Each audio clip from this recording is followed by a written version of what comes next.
Assalamualaikum warahmatullahi wabarakatuh. Hari ini kita akan mulai merubah pola. Yang akan kita rubah nanti diantaranya lingkar kerung leher, karena ini masih mepet, bagian depan dan juga bagian belakang. Kemudian lingkar kerung lengan, ini juga harus dirubah. Baik, kita akan mulai dari lingkar kerung leher. Lingkar kerung leher akan kita lebarkan. Dari titik B, kita geser ke arah kanan. Boleh mulai 1 sampai 5 cm. Nah, di sini saya akan lebarkan sejauh 2 cm. Lalu untuk bagian tengah mukanya, yaitu di titik C, ini kita turunkan sebanyak minimal juga 1 cm masih boleh, maksimalnya 8. Nah, di sini saya akan turunkan sejauh 3 cm. Nah, ini ya maksimal 8, karena kalau 10 cm itu sudah kelihatan belahan buah dadanya. Nah, di sini akan saya turunkan 3 cm untuk pola saya. Lalu kita bentuk kerung leher yang baru. Bentuknya agak membulat seperti ini. Nah, jika bagian depan turun 2 cm, yang ini, maka bagian belakang, bagian bahu, titik B-nya juga turun dengan jumlah yang sama. Tadi saya 2, maka sekarang belakangnya juga harus 2. Jika 3 juga harus 3, jadi harus disamain. Kemudian dari C, ini boleh turun, boleh tidak, atau boleh 0,5 atau 1 cm. Nah, di sini saya hanya turun 0,5 cm. Dan kita bentuk kerung yang baru. Seperti ini hasilnya. Lalu, ini garis yang lama sudah tidak terpakai lagi. Kita akan menggunakan garis kerung leher yang baru ketika akan membuat bajunya nanti. Dan kemudian kita akan beralih ke lingkar kerung lengan. Kita fokus ke titik F. Kita tuliskan kembali lingkar kerung hasil pengukuran, tentunya yang sudah dilonggarkan hasil pengukuran badan. Nah, misalnya punya saya ketika hasil pengukuran kemarin adalah 46 cm. Maka 46 cm ini kita bandingkan dengan lingkar kerung pada pola dasar. Yang ini ditambah ini. Cara mengukurnya dengan melingkarkan alat ukur. Kalau di pola kecil dengan skala, kalau di pola besar dengan meteran. Kita lingkarkan mengikuti bentuk kerung lehernya. Kerung lengannya. Depan dan belakang dijumlahkan, hasilnya berapa? Ini ya, kita. Nah, ternyata punya saya hasilnya hanya 44 cm. Ini setelah depan dan belakang ditambahkan, ini hasilnya hanya 44 cm. Maka untuk mewujudkan kerung lengan yang pas, yang lebih longgar, saya masih kurang 2 cm. Untuk itu perlu kita sesuaikan. Angka 2 cm ini didapat dengan melebarkan sedikit titik F. Ini boleh dilebarkan setengah dulu, 1 dulu, atau 2. Jadi dikit-dikit dulu sampai memenuhi angkanya. Nah, di sini saya turunkan 1 cm lagi. Kemudian kita bentuk kerung lengan yang baru lagi. Kemudian depan kita bentuk baru, kemudian belakang juga kita bentuk kerung lengan yang baru. Kemudian hasil kerung lengan baru ini kita ukur kembali dengan alat ukur kita.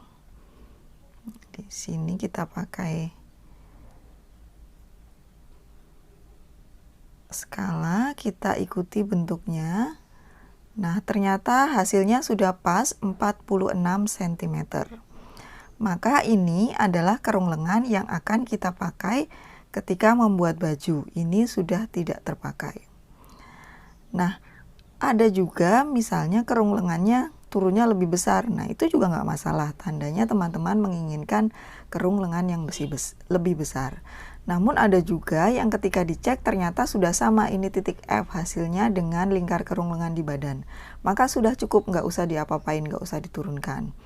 Kemudian ada juga yang jumlah lingkar kerung lengannya lebih besar daripada pengukuran di badan. Ini terjadi ketika kita melakukan penambahan lingkar badan yang besar, misalnya di atas 10 cm, maka ini lingkar kerung lengannya otomatis akan membesar juga, melebihi yang ini. Jadi saya sarankan yang kita gunakan adalah lingkar kerung lengan yang besar, yang sesuai dengan pola dasarnya. Karena itu merupakan suatu konsekuensi apabila kita menginginkan lingkar badan yang besar, maka kerung lengan juga ikutan membesar. Lalu kita lanjut ke bagian bawah, bagian lingkar pinggangnya. Untuk garis lingkar pinggang rata begini juga tidak masalah. Namun biasanya saya suka menaikkan ujung lingkar pinggang ini sejauh 1 sampai 1,5 cm supaya hasil garis sambungannya lebih bagus. Nah, seperti ini. Setelah dinaikkan, lalu kita hubungkan kembali titik J yang sudah naik ini menuju lingkar pinggang kita. Hasilnya jadi agak melengkung seperti ini, depan dan belakang. Nah, ini maka sudah selesai. Garis lama ini sudah tidak dipakai. Ini kemudian polanya kita warnai dulu, pola depan dan belakang, supaya teman-teman lebih paham bagian mana saja tadi yang dirubah. Nah, seperti ini perubahannya. Ini adalah pola yang benar-benar akan kita gunakan untuk memotong bahan dan kemudian dijahit. Lalu, kemarin teman-teman sudah membuat pola ukuran besar, silakan dirubah kerung leher, kerung lengannya juga disesuaikan, depan dan belakang, dan juga bagian bawah pinggangnya. Nah, seperti ini ya, silakan dilakukan. Ini untuk yang ukuran badan standar. Kemudian untuk bentuk tubuh yang besar atau payudara besar nanti akan saya jelaskan lebih lanjut. Kemudian kita beralih ke pemetaan pola dulu supaya teman-teman paham bagaimana letak perubahan titik-titiknya. Jika di awalnya titik C adalah tepat di cekungan sini, kalau tidak dirubah ini kerung lehernya kan masih mepet. Nah, ini ya di sini dan B-nya masih di pangkal sini. Nah, supaya agak lega, jadi ini perlu dilebarkan. Maka C tadi kan saya turunkan 3 cm, maka posisinya bergeser agak turun ke sini. Jadi ini nanti garis yang akan kita pakai ketika membuat baju. Kerungnya jadi lebih besar. Paham ya? Seperti ini nanti kerung lehernya ketika bajunya akan dibuat. Nah, ini bahunya.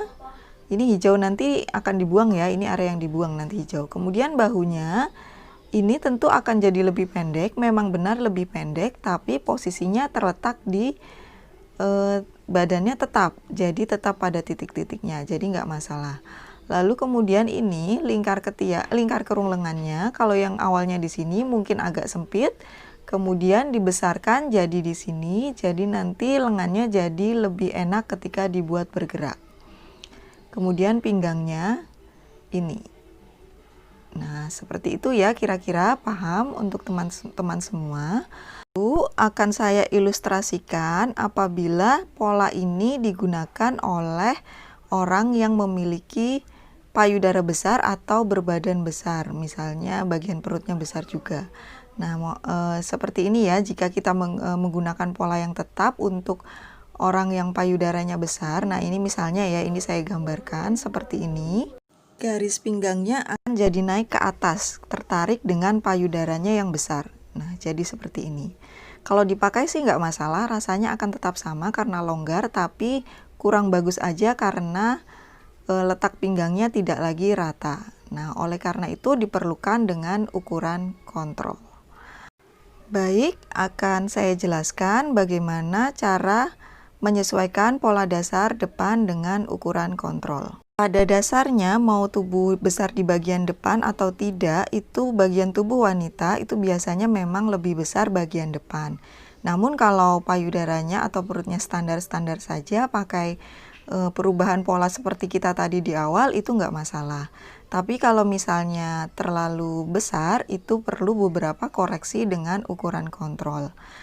Terutama untuk gamis-gamis yang sambungan pinggang. Kalau gamis terusan sih tidak terlalu masalah. Baik, akan kita mulai. Ukuran kontrol depan saya ini 43 dan belakang 42. Nah, ukuran kontrol pada wanita umumnya besar di depan. Tapi kalau memang besar di belakang, artinya itu bentuk tubuhnya membungkuk. Jadi silakan teman-teman cek ukuran kontrol belakang kemarin. Misalnya tubuhnya biasa tapi ternyata ukuran kontrolnya lebih besar yang belakang, berarti itu salah ukur. Kita akan mulai terapkan di pola yang tanpa kupnat dulu. Kita ukur ukuran kontrol depannya dari sini, pangkal leher hingga ke bawah, 43 kita tandai di sini. Nah, ini. Dan kemudian kita panjangkan garis tengah muka dan bawahnya sesuai dengan tadi yang sudah kita tandai. Lalu kita akan membentuk garis baru dari sudut pinggang menuju tengah muka. Agak lengkung seperti ini. Perubahannya dari pola dasar tidak terlalu jauh ya, karena memang payudara saya tidak terlalu besar. Jika payudaranya besar bisa perubahannya sampai 3-5 cm-an. Nah, ini pola dasar yang akan kita gunakan apabila membuat gamis tanpa kupnat dengan penyesuaian ukuran kontrol. Selanjutnya apabila akan dikupnat, ini polanya. Jarak dan tinggi payudara sudah ditentukan dengan garis bantu ini, tapi bentuk segitiga kupnatnya belum digambar. Lalu kita tentukan dulu ukuran kontrolnya. Dari leher hingga ke bawah, kita tandai. Lalu ini kita buat garis baru dari tengah muka dan bawah polanya. Kita panjangkan. Nah, sudah seperti ini, lalu ini garis bantu untuk kupnatnya juga kita panjangkan ke bawah hingga menyentuh garis yang baru. Nah, setelah itu kita mulai ukur tinggi payudara sesuai dengan rumus dari garis yang baru. Rumusnya kan tinggi puncak payudara dikurang 3 cm. Nah, di sini. Lalu kita tandai. Dan kita akan mulai membuat kupnat seperti biasanya, geser 1,5 dari garis bantunya. Dan kemudian kita garis bentuk segitiga sama kaki. Lalu kita akan membuat garis lengkung pada pinggangnya. Nah, hasilnya seperti ini. Dan kita warnai dulu perubahan garisnya. Nah, seperti ini. Mudah kan teman-teman? Mudah karena ini gamis dan konsepnya gamis itu longgar, jadi mudah. Nah, apabila untuk payudara besar terus bajunya ingin mepet dan ketat, itu sangat rumit sekali. Harus ada macam-macam stepnya, ada yang dibuat kupnat bahu, kupnat ketiak, kupnat sisi, dan macam-macam supaya benar-benar mencengkram payudaranya. Tapi ini tidak kita bahas masalah itu karena kita di sini prakteknya membuat gamis. Baik, kira-kira demikian. Silakan dipraktekkan. Wassalamualaikum warahmatullahi wabarakatuh.